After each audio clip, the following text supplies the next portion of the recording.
Hey everyone, so meeting after really long in the environment series because you know that I was busy doing all of the other series for you. You guys have asked for so much in the live lectures and I've tried to fulfill all your requests, I would say. So the strategy video on the whole 1 year preparation that could be done from now onwards till next year, April 2023 for UPSC CSE 2023 is what I've already done. What could be your expectations from this channel from my side for the upcoming 4 to 5 months is what I've done. I've given you what all subjects I'm going to cover on a daily basis, 5 days a week from Monday to Friday. So we have the dedicated time for Indian polity, modern Indian history, geography and environment and ecology. And also I made the whole decoding video. So for GS 1, 2 and 3 it is now completed. You can check the decoding video. The main syllabus is given to you and I've tried to decode it. So yeah, it was taking so much of time and I hope you guys are liking because थोड़ा अब अच्छे comments आने लग गए हैं. So that really encourages me. Please do not stop watching these series. थोड़ा time लगेगा आपको भी to adjust with how we are doing. And if you feel that these videos are helpful to you, please do like, comment, share and subscribe. Okay, let's continue. So in the environment series that we are doing, we were doing the levels of organization in the ecosystem, right? Or let's say in the environment if you say. तो आपको बताया था मैंने कुछ levels के बारे में और हम चूँकि एक टॉपिक को काफ़ी डिटेल में कर रहे हैं, देयरफॉर हम कोई भी टॉपिक इसका मिस नहीं कर रहे हैं, राइट? तो ये जो लेवल्स ऑफ ऑर्गेनाइजेशंस की हम बात कर रहे थे in the ecology. So we have firstly talked about the organism or let's say the individual. Then we have also talked about the population. ठीक है, बिल्कुल डिटेल में every possible aspect of population from NCERT and the advanced sources. The communities we have done. अब ecosystem से आगे बढ़ाना है, ठीक है. In between I have also given you the strategy video. वो बस previous वाले में ही है तो उसको ज़रूर देख लीजिएगा because you would need to check that. Otherwise फिर क्या है कि रिलेशन थोड़ा गड़बड़ हो जाता है आपको समझने में कि हम कैसे प्रोसीड कर रहे हैं और आप क्या एक्सपेक्ट कर सकते हो कि इस चैनल पे मैं आपसे कैसे करवाऊँगी, ठीक है. चलिए आगे बढ़ते हैं. The next level of organization. Now this is the most important level. The reason being कि अभी जितना भी हम आगे का टॉपिक करेंगे ना, food chain, food web and nutrient cycling etcetera, trophic levels etcetera, all of that is related to this ecosystem only. तो इसको तो हमको बहुत अच्छे से समझना है कि इसका बेसिक्स क्या है, ठीक है. If you have to define and prelims में भर के question पूछे हुए on ecosystem definition. So in the previous video also when I shared the PYQ series with you, you would have seen how many questions were there with ecosystem. और आगे भी जो मैं दिखाऊंगी आपको दिखेगा भर के questions आते हैं in different examinations with respect to the keyword ecosystem. Now ecosystem is the structural and the functional unit. So firstly both the keywords you need to remember that it follows a structure and it performs a function. How and what आगे हम समझेंगे, ठीक है.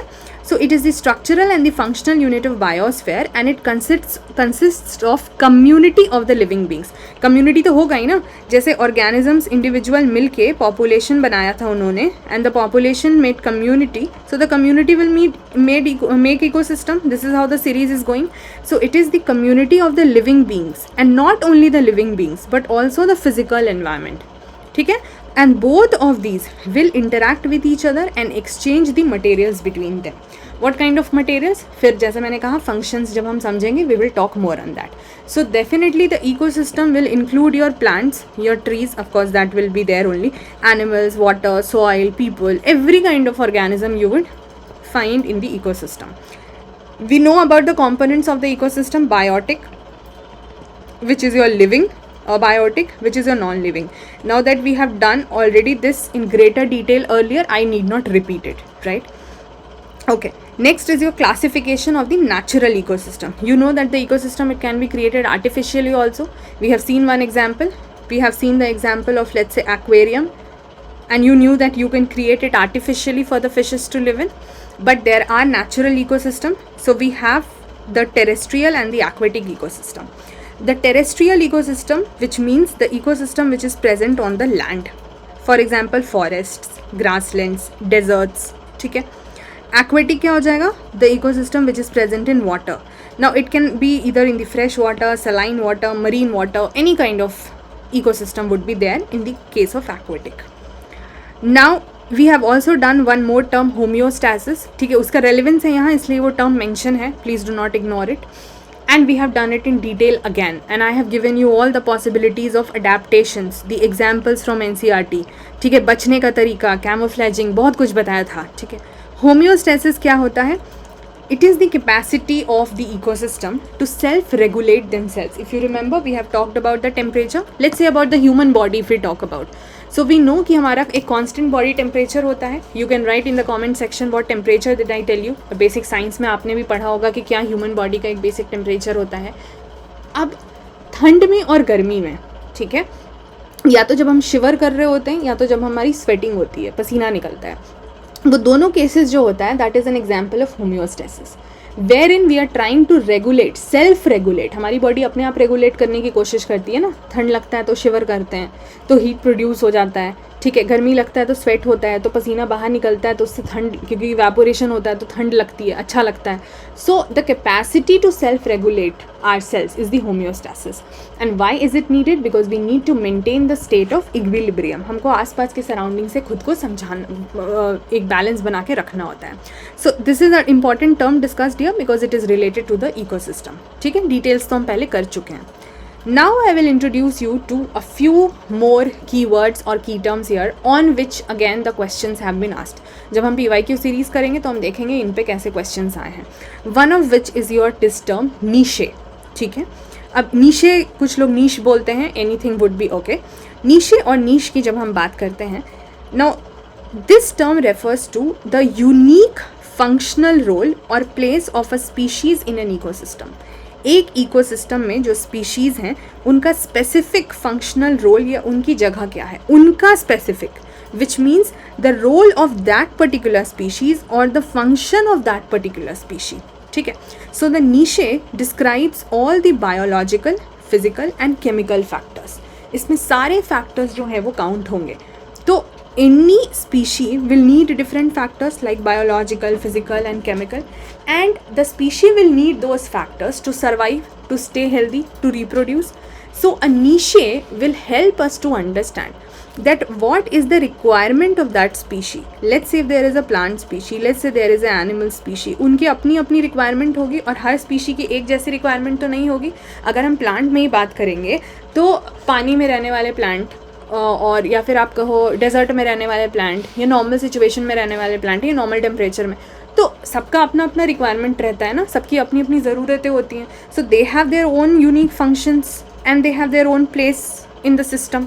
So their biological demands or their physical demands or their chemical demands are very different, right? So every species individually will have their own sets of requirements or demands or factors, and they need it to survive and stay healthy and then further reproduce. So that is signified by your niche, and which is pretty obvious that it is going to be unique for different species. Her species के लिए तो ये अलग ही होगा ना, एक कैसे हो सकता है. ठीक है, so no two species can have the exact identical niche. Exact नहीं हो सकता, आइडेंटिकल नहीं हो सकता. सिमिलैरिटीज़ हो सकती हैं because there might be some overlapping conditions which are required for them, but there can not be exact one. तो this can be very handy for your prelims. ठीक है, एक बार में पूछा जा सकता है स्टेटमेंट में. And it also helps in the conservation of organisms. This also they can ask you in the correct और the incorrect statement. Now how do you say that the niche helps in the conservation of organism? Now because the niche is specifying you every kind of needs of one particular kind of species, तो अगर आपको उस particular kind of species को बचाना है, मतलब save करना है, कंजर्व करना है, तो you will already know that what all requirements is there, what all biological factors, physical and chemical factors are playing their role, right. तो आपको पता है कि आपको इन सब का जो रोल है वो वहाँ पे कैसे इंक्लूड करवाना है, और आप उस ऑर्गेनिज्म को, उस स्पीशी को अगर ये सारी फैसिलिटीज़ देते हो तो वो बच जाएगी, वो सर्वाइव कर जाएगी. There are chances that you will be able to conserve. But if you do not know the requirements, let's say हम ह्यूमन बॉडी की अगर बात करते हैं, आपको अगर ह्यूमन बॉडी की बेसिक रिक्वायरमेंट्स ही नहीं पता है तो how will you help a human survive. If you let's say have a pet, ठीक है, अब अगर आप एक पेट एनिमल रखते हो और आपको उसकी रिक्वायरमेंट्स ही नहीं पता है, या आपने प्लांट्स लगा लिए और आपको हर प्लांट का रिक्वायरमेंट नहीं समझ में आता है. कुछ प्लांट्स को धूप ज़्यादा चाहिए, कुछ को नहीं धूप में रखा जाता है, इंडोर प्लांट्स होते हैं, किसी को पानी कम लगता है, किसी को पानी ज़्यादा लगता है. ठीक है, so if you do not understand the specific requirement of different species, how will you conserve that species or organism? So therefore it helps in the conservation also. Okay, there can be multiple types of niche. For example habitat. Habitat niche मतलब जहाँ पर कोई species organism रह रही है. Okay. Then there could be food niche. उसकी specific requirements है ना ये सब. फूड का कैसे हो जाएगा, जो कि वो खा रही है या डिकम्पोज हो रहा है, ठीक है, anything related to that. Reproduce, that how and when is that species reproducing, that is also a type of niche. Then the physical and the chemical factors like temperature, land ka shape, slope, humidity, etc. All of these are important, so there can be varieties of niche present there. Now I have already given you, when in the initial videos I was explaining you the basic concepts like environment, ecology, ecosystem, habitat, etc. I had given you this term habitat and explain कि habitat जहाँ organisms रहते हैं. तो फिर आप बोलोगे कि नीचे भी तो काइंड ऑफ वही चीज़ है, क्योंकि that is also one aspect of it. But habitat is just one part of niche, right, because it can have multiple other things also. So अगर हम कुछ बेसिक डिफरेंसेस समझने की कोशिश करें between habitat and niche, so in a layman language we can say that habitat of a species और organism will mean the address where they are living. Address as in जैसे location होता है ना, मेरे घर का कोई एड्रेस है, ठीक है, because that is your habitat, it is the place where I am living. But niche will be the lifestyle, right. What is my requirement, what are my needs, what kind of food do I like, ठीक है, what are my other kind of needs, what kind of let's say temperature suits me better, any kind of thing. किसी को ठंड बहुत ज़्यादा लगती है, किसी को गर्मी बहुत ज़्यादा लगती है, किसी को बहुत ज़्यादा फ़र्क ही नहीं पड़ता टेम्परेचर से. There can be an number of things. Your food habits will be different and you know accordingly very much things could be there. So niche could be compared to the lifestyle of an organism. Habitat would only be limited to the address of the organism. Also a habitat can be shared by many species because let's say अगर forest है तो यहाँ पे बहुत kind of species जो हैं वो रह सकती हैं. So that can be shared. But the niche will be very unique for one species because it will lead to the details of all those specific factors which are needed by that particular species, right? And we need to remember that no two species in a habitat can also have the same niche. Don't get confused by these terms. Prelims में यही सब terms को बहुत अच्छे से focus करके you need to be thorough with the class. See, अभी तो notes है तो आसान हो जाता है आपके लिए, but when you are writing the prelims paper and when you have to like choose the correct or the incorrect options, उस टाइम पर दिमाग at times काम नहीं करता है. तो आपको समझना है कि उसमें आपको कैसे काम करवाना है, ठीक है. For example what it is telling that no two species in a habitat. For example अभी हमने देखा लेट्स से एक फॉरेस्ट है तो that's a habitat and multiple kind of species could be there. Plants की भी, एनिमल्स की भी, बर्ड्स की भी, इंसेक्ट्स की भी, multiple kinds of species can be there. But each of the species will have its own niche because they will have their own set of requirements. तो even if the habitat is going to be same but within that no two species can have the same niche. ये तो हो ही नहीं सकता, ठीक है. Okay. Then I will introduce you to the another concept or another term here, and please mind it, these are very important ones, important from the examination perspective. The concept of ecotone. अब ecotone क्या होता है? Ecotone is a zone of interaction, transition और junction, कुछ भी बोल सकते हो आप इसको. So it is this junction zone, मतलब दो चीज़ें वहाँ मिल रही हैं, आपस में transition हो रहा है, कुछ बदलाव हो रहा है between two or diverse ecosystem. Now it is the zone where two communities meet and they integrate, आपस में मिलते हैं. कैसे? Let's understand. So we have let's say for example certain ecosystems, क्योंकि ecosystem से ही derived concept है इसीलिए हम उसके सब heading में कर रहे हैं. For example let's say you have one ecosystem as mangrove, another as grassland, estuary, river banks, etc. Now they are considered as ecotone. क्यों? For example if you talk about mangrove forest, तो है तो वो forest, ठीक है, but it is mangrove forest. तो वो क्या होता है, वहाँ पर थोड़ा पानी वाला भी, मार्शी एरिया भी रहता है, ठीक है, that is why it is mangroves. तो it can be called as an ecotone between marine and terrestrial. Terrestrial क्योंकि लैंड का फॉरेस्ट वाला पार्ट हो जा रहा है और मरीन क्योंकि थोड़ा मार्शी एरिया हो जा रहा है. तो दोनों का काइंड ऑफ इंटीग्रेटेड या मीटिंग एरिया जो है, ठीक है. So these can also be act like you know asked in the prelims directly कि मैंग्रोव जो है वो इकोटोन किसके किसके बीच में है, तो ये भी पता होना चाहिए. So every line that I am writing in the notes to you is actually of uses. कुछ भी एडिशनल ऐसी ही चीज़ें नहीं लिखी हुई हैं, ठीक है. Okay, next we talk about grassland. So it is acting as an ecotone between the forest and the desert. Then we have estuary, so between fresh water and salt water, and then we have river bank between dry and wet. Now if you see this, so this is just one example of a Marsh land, वही marshy areas जो है, how can it be a transitional zone. So for example ये आपका land ecosystem था और इधर से आपका एक्वेटिक इकोसिस्टम था. तो this zone which is the transition zone between them, ठीक है, विल बी योर इकोटोन.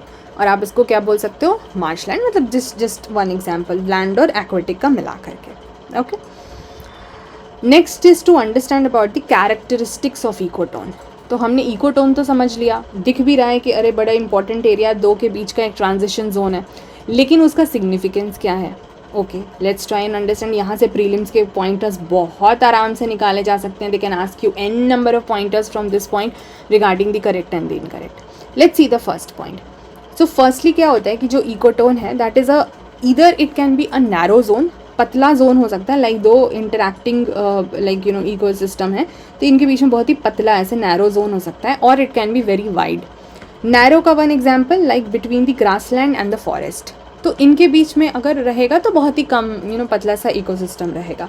लेकिन वही चीज़ अगर हम बात करते हैं अगर हम बात करते हैं फॉरेस्ट और डेजर्ट के बीच में, तो एक काफ़ी वाइड इकोटोन ट्रांजिशन जोन जो रहेगा because of the characteristic features या, क्योंकि इनके बीच में ज़्यादा क्या ही कॉन्ट्रास्ट या फिर क्या ही कंबाइन हो सकता है. एक ही ग्रासलैंड से बड़े बड़े ग्रासेस ही रहेंगे एंड देन फॉरेस्ट में आपके हर टाइप ऑफ ट्रीज़ हैं, but forest and desert are absolutely different one. तो वहाँ पर इंटरेक्शन काफ़ी ज़्यादा रह सकता है. Now it is also considered as a zone of tension. Why would you say कि अरे ये तो इम्पॉर्टेंट है, दो इंटीग्रेट हो रही है कम्युनिटीज़, तो क्यों ही टेंशन होगा.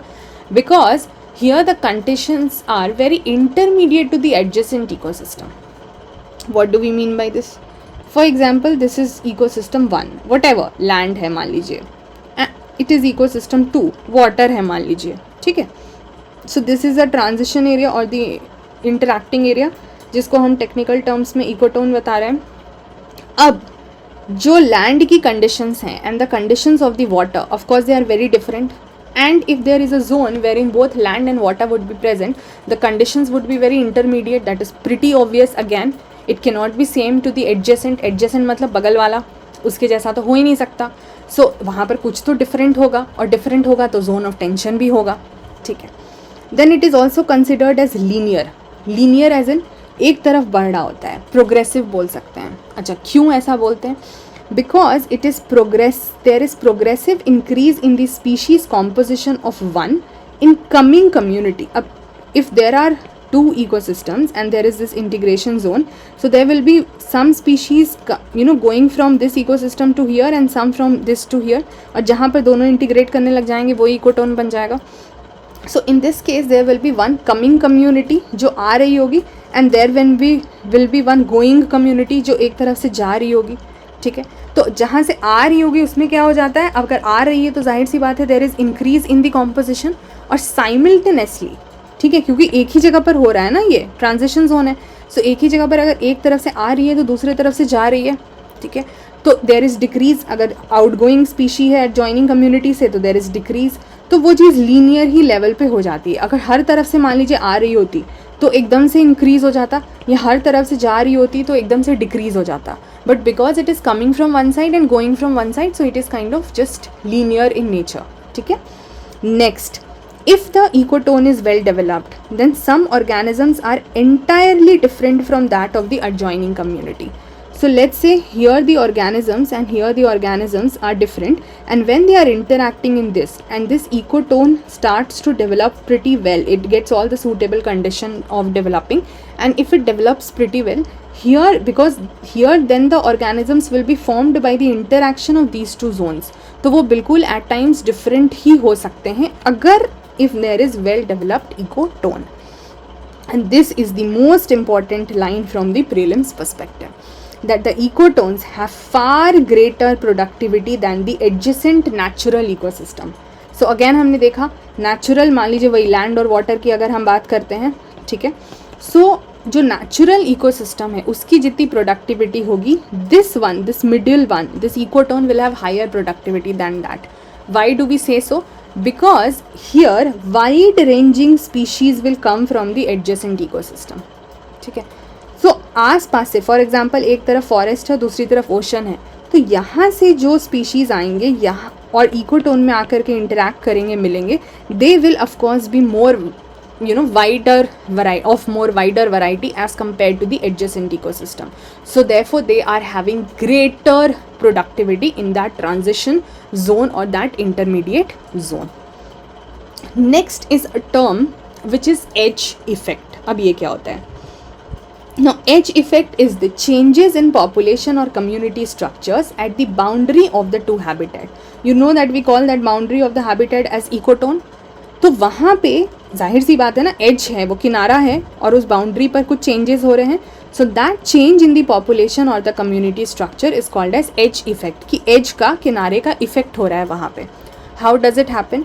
When the number of species and population density of some of the species in ecotone is much greater than either community. और ये होगा कब? जाहिर सी बात है, पॉपुलेशन में चेंज कैसे हो जाएगा? मोस्टली हम पॉजिटिव सेंस में ही यहाँ पर देखते हैं, क्योंकि हम बात करते हैं कि स्पीशी या डेंसिटी जो है वो ज़्यादा रहेगी as compare to the adjoining community. क्यों? क्योंकि यहाँ पर हम पॉजिटिव की तरफ बात कर रहे हैं, हम पॉपुलेशन इंक्रीज डिक्रीज की बात नहीं कर रहे. We are talking about this productivity, right, that increasing thing and then well developing it. So that has to be in a positive manner. अच्छा, ऑल्सो अब इस बाउंड्री पर फिर जो लोग रहेंगे, ये इस प्रोसेस को तो एज इफेक्ट बोल दिया. So the organisms which will occur primarily और मोस्ट अबंडेंटली, ज़्यादा नंबर में इस जोन में रहेंगे, उनको एज स्पीशीज़ बोल दिया जाएगा. So the species living in a greater number in that edge effect वाला जोन और ecotone will be called as the edge species. For example, if you talk about the terrestrial ecosystem, land पर, the edge effect is specially applicable to birds. Now why do we say to the birds? Because density of the birds will be anyways greater and we have seen कि increasing होनी चाहिए in the mixed habitat of ecotone between forest and desert. So for example, if there is only forest, यहाँ पे जितनी number of birds रहेंगे, and if there is let's say your desert, यहाँ जितने number of birds रहेंगे.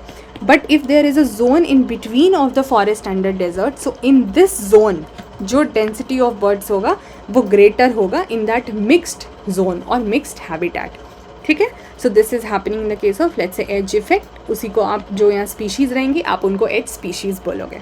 ठीक है, next is another term which is ecocline. This is the last in the one because next में हम बायोम से बात करेंगे. That is the next stage और the next level. So let's see the last term here, ecocline. Ecocline क्या होता है? Zone of gradual change. Continuous change होता रहेगा, ठीक है, from one ecosystem to another, but gradual, धीरे धीरे होता है. And when does it happen? When there is no sharp boundary between the two in terms of species composition. अगर if there is any very precise specific clear cut boundary then तो ठीक है, ठीक है, डायरेक्ट ट्रांजिशन हो रहा है. If there is no such specific boundary और शार्प बाउंड्री देन धीरे धीरे ग्रेजुअली जो है बट कंटिन्यूसली चेंज होते रहेगा in the species composition from one ecosystem to another. That is called as ecocline. So the key word here is basically gradual change. ठीक है, and no sharp boundary. These are the key words. If you remember you will be able to relate to the term ecocline. Now I have done the next level of organization also, which is your ecosystem. In the next video we will talk about the further next level of organization, which is your biome. For that you needed to know the information about your ecosystem. So I hope the videos are of some use to you. Please do like, comment, share and subscribe, and thank you so much. Do not forget to check the all other videos of polity, history and geography. Take care. Bye bye. Like, comment, share and subscribe.